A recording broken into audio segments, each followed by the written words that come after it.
Hey guys, in this video, I will show you how to create a new Apple ID on iPhone. Alright, so let's begin with the video. The first thing you need to do is open the Settings app.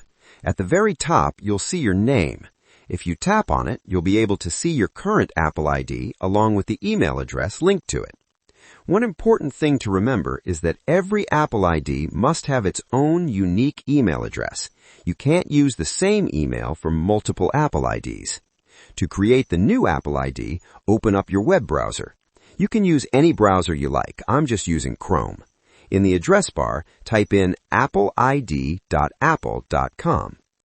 Once the page loads, don't tap on Sign In at the bottom. Instead, look toward the top and tap on Create Your Apple Account.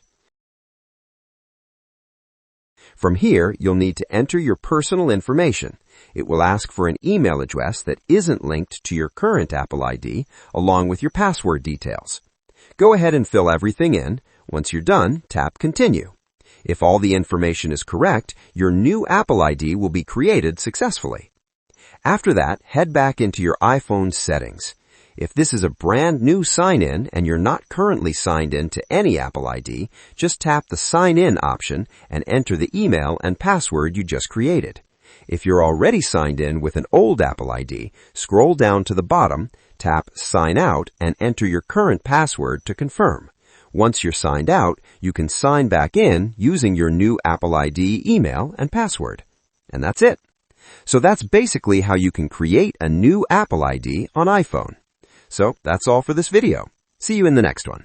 Thanks.